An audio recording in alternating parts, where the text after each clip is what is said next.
warahmatullahi wabarakatuh. Apa kabar? Kembali berjumpa dengan saya Ersmano Arif dari Forum News Network. Setelah 2 tahun lebih kita dihantam pandemi dan tidak bisa bertatap muka dengan lebih leluasa, termasuk juga dalam acara halal bihalal yang menjadi tradisi bangsa kita. Akhirnya pada tahun ini kru Forum News Network bisa melaksanakan halal bihalal secara offline ya. Kalau biasanya kan kita bertemu secara online saja dan kali ini selain kru FNN kita juga mengundang sejumlah tokoh, sejumlah pengamat yang banyak berseliweran di media, terutama di televisi ya. Dan seperti biasa karena namanya juga ini halal bihalalnya media, maka dalam halal bihalal itu kami sempat juga mengambil rekaman dari sebuah dialog yang kita laksanakan. Ada 4 orang tokoh yang kita wawancarai. Ada Bung Rocky Gerung tentu saja sebagai Dewan Pakar dari Forum News Network. Kemudian ada anggota DPRD RI Bung Tamsil Lindrung, ini senator dari Sulawesi Selatan. Ada pakar hukum tata negara Bivitri Susanti dan juga lembaga survei dan sekaligus pengamat politik Kedai Kopi Bung Henry Satrio. Di luar itu kan Anda juga kemarin sudah sempat menyaksikan ya tayangan saya wawancara dengan Ketua DPW PSI Jakarta Michael Victor Sianipar. Nah, sekarang giliran saya akan tampilkan kali ini perbincangan antara 4 orang narasumber, yakni Rocky Gerung, Bivitri Susanti, Tamsil Lindrung, dan Henry Satrio. Dan yang akan Anda saksikan kali ini adalah perbincangan bagian sesi ketika pakar hukum tata negara Bivitri Susanti menyampaikan pemikiran-pemikirannya tentang bagaimana dia melihat Indonesia saat ini. Assalamualaikum warahmatullahi wabarakatuh. Waalaikumsalam. Buat yang terutama yang belum sempat salam-salaman, mohon maaf lahir dan batin. Saya mulai dari mana ya? Mungkin dari menanggapi yang pertama dulu ya. Tadi disebutkan soal apa tadi namanya, pemilihan penjabat kepala daerah. Nah, jadi sebentar lagi ya, berarti tinggal berapa hari lagi nih kita akan menghadapi banyak sekali penjabat kepala daerah, dan ini adalah gelombang pertama.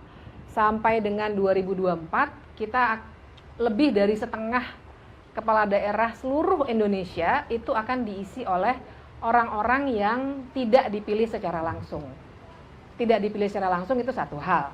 Tapi masalahnya juga bahkan cara memilihnya pun oleh Presiden dan Menteri Dalam Negeri itu juga aturan mainnya jauh dari cukup. Jadi yang saya baca tuh ini loh wawancara yang hari ini, misalnya ya, kenapa sih kita jadi mempersoalkan dasar hukumnya, belum ada peraturan pelaksananya yang melaksanakan putusan Mahkamah Konstitusi. Itu karena bahkan pasal yang jadi rujukan untuk menunjuk kepala daerah pun konteksnya itu bukan konteks yang sekarang.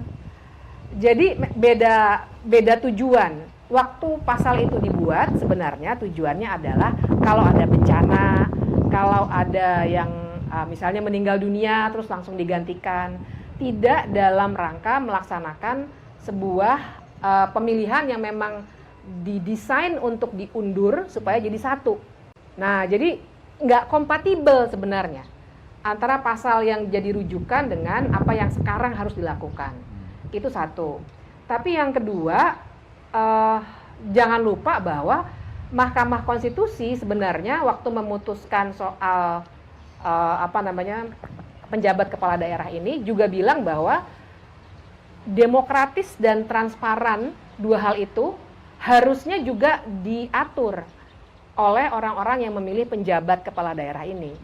Nah, itu yang tidak ada di peraturan yang sekarang. Jadi saya kira di sini karena banyak sekali para tokoh dan orang-orang di lapangan dan para jurnalis yang juga paham di lapangan, kita semua sudah tahu di banyak sekali tempat, di Papua apalagi, itu pertempurannya sudah luar biasa. Orang-orang yang mau duduk sebagai penjabat kepala daerah. Karena prosesnya betul-betul politis, maksudnya tidak transparan dan terserah pada Menteri Dalam Negeri dan Presiden. Itu main-mainannya luar biasa. Saya kalau cerita, saya kira ibu bapak, kawan-kawan di sini lebih paham deh. Saya cuma mendengar dari kawan saya yang bekerja di Papua soal bagaimana negosiasinya, sogok menyogoknya, kekerasan, ancaman dan lain sebagainya yang digunakan untuk menduduki jabatan kepala daerah ini yang ditentukan secara semena-mena sebenarnya. Karena kita nggak tahu kriterianya apa, nggak tahu apakah orang itu punya rekam jejak baik atau tidak, bahkan tidak tahu apakah dia sebenarnya punya kapabilitas untuk menjadi seorang kepala daerah. Ya, jadi saya kira itu memang masalah besar. Tapi Ibu, Bapak dan kawan-kawan, karena tadi pertanyaannya Mas Hersu adalah soal pasca Idul Fitri gitu ya. Saya mau tarik ke 2022 ya sekarang. Tapi bayangkan, udah benar sih saya ngomong 2024. Saya bayangkan memang 2022 ini adalah tahun-tahun di mana orang tuh ya saling menyerang. Sekarang 2023 mungkin akan sedikit bermanis-manis karena saya mau menempatkan dalam konteks tahapan pemilu deh. Kita itu kan tahapan pemilu yang verifikasi partai politik misalnya, verifikasi faktual itu bulan Agustus. Sekarang di bulan Mei, di bulan Mei ini, di saat ada beberapa partai yang lagi bersusah payah mau daftar secara legal dulu nih ya, belum masuk verifikasi kepala daerah. Saya udah dapat 1 tetes air, tapi nggak apa-apa, saya suka hujan. Nah terus tiba-tiba ada partai politik partai mahasiswa. Nah loh, bagaimana tuh? Tiba-tiba saat semua orang lagi susah untuk mendaftar, ada partai mahasiswa yang begitu mudahnya untuk lolos. Tapi itu satu hal. Tapi yang saya bayangkan adalah bulan Agustus, kalau dari cerita kawan-kawan saya yang bergerak di isu pemilu, itu verifikasinya akan sangat ketat. Jadi ada barrier to entry dari partai-partai besar supaya partai-partai kecil tidak ikut berkompetisi pada 2024. Itu satu hal. Tapi yang lainnya adalah ya seperti kata Bung Hensat barusan, di antara calon-calon presiden juga sudah banyak yang saling soan, memanfaatkan momentum Idul Fitri tentu saja, saling berjumpa. Kemarin bukber udah selesai, sekarang halal bihalal kemana-mana. Tapi kan itu yang ditunjukkan ke publik. Yang terjadi di belakang layar adalah sebenarnya saling gontok-gontokan, sudah mulai saling mengukur kekuatan dia gimana, ini siapa di belakangnya, ini gimana ke depannya. Karena di tahun inilah yang begitu banyak peristiwa politik yang akan jadi saringan untuk 2024 itu akan terjadi. Tadi ya partai politik verifikasi faktual Agustus, terus nanti Desember akhir ya sudah selesai semua. Jangan lupa verifikasi partai politik akan membawa implikasi juga pada presidential threshold yang mungkin saja kalau bisa menang di Mahkamah Konstitusi hilang, tapi kita belum tahu gimana. Tapi intinya 2022 ini sebenarnya yang kelihatan indah di bulan Syawal ini, bersilaturahmi dan lain sebagainya, sebenarnya di belakangnya itu lagi terjadi saling ngeker gitu. Ini kekuatannya gimana nih? Nah mungkin 2023 mulai agak harmonis, siap-siap, 2024 rame lagi.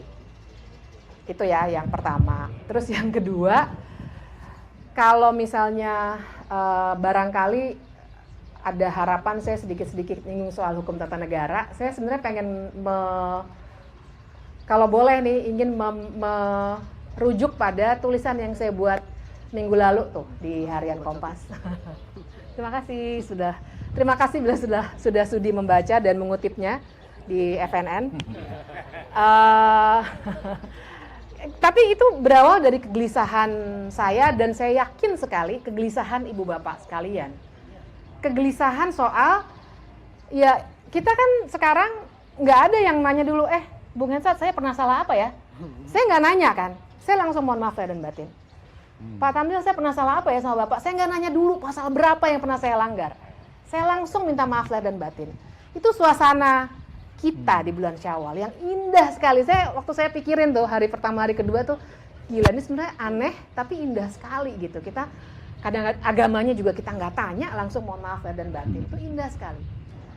Tapi ya itu tadi ya, show politik satu hal.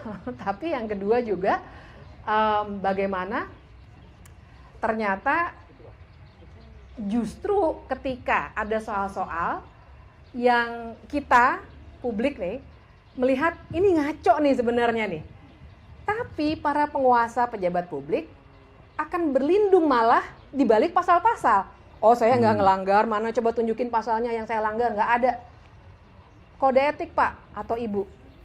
Nggak ada kode etik yang mana, nggak ada yang saya langgar, nggak ada. Saya tidak melanggar apa-apa, nggak perlu saya, jangankan minta maaf, nggak perlu saya dihukum. Kan itu luar biasa mengganggu ya, Ibu Bapak. Dan saya terganggu karena saya orang hukum. Saya terganggu karena hukum itu biasanya dipakai berlindung, pasal biasanya dipakai berlindung oleh orang-orang yang punya kekuasaan untuk bilang bahwa saya tidak melakukan kesalahan apapun karena Anda nggak bisa menunjukkan pasal mana yang saya langgar.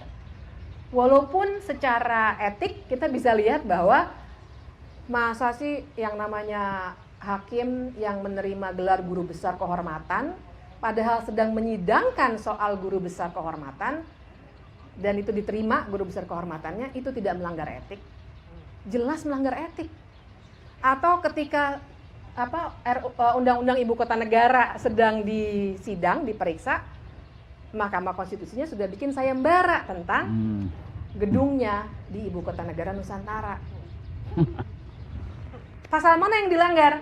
Ya nggak ada pasalnya, tapi melanggar etik nggak melanggar. Kenapa? Menikah juga kita tidak menghalangi cinta ya, tapi kan dia tetap harus punya etik. Kalau memang ingin melanjutkan cintanya, mundurlah dari jabatan sebagai hakim karena ada benturan kepentingan, itu etik. Gak ada etik yang ada. Dan kalau kita beribut di media massa atau di mana saja, di forum mana saja, pasti pertanyaannya pasal berapa yang saya langgar. Nah, saya sebagai orang hukum, Ibu Bapak dan kawan-kawan, rasanya luar biasa patah hati. Karena justru hukum dipakai untuk berlindung di balik segala hal yang sebenarnya secara etik, secara moral kita bisa lihat bahwa ini salah sebenarnya. Gitu. Nah, itu yang saya khawatir supaya mic-nya bisa segera ke tempat lain. Saya ingin menutupnya dengan saya cerita itu lagi, walaupun udah ditulis juga, karena saya khawatir makin ke depan ini 2022 sampai 2024 kita akan melihat lagi dan lagi. Terus dipakai, hukum itu dipakai untuk berlindung justru gitu ya. Karena berlindung dari segala kesalahan yang sebenarnya dilakukan. Karena hukumnya justru dipegang sama orang-orang yang punya kekuasaan. Sama kayak big data. Big data diminta. Terus yang disampaikan adalah loh, hak saya untuk tidak menyebutkan sumbernya. Ya tapi kan juga ada etik pejabat publik untuk menyatakan dari mana sumber sebuah big data. Nah, ini saya yakin akan terus-menerus terjadi sampai 2024 dan yang ngeri adalah ketika 2024 nanti harus ada pemilu kita juga harus diselesaikan secara sistem hukum. Nah, sistem hukum kita sudah dipegang oleh orang-orang yang punya kekuasaan, termasuk oleh para penjabat kepala daerah yang akan sangat banyak. Itu ngeri sekali.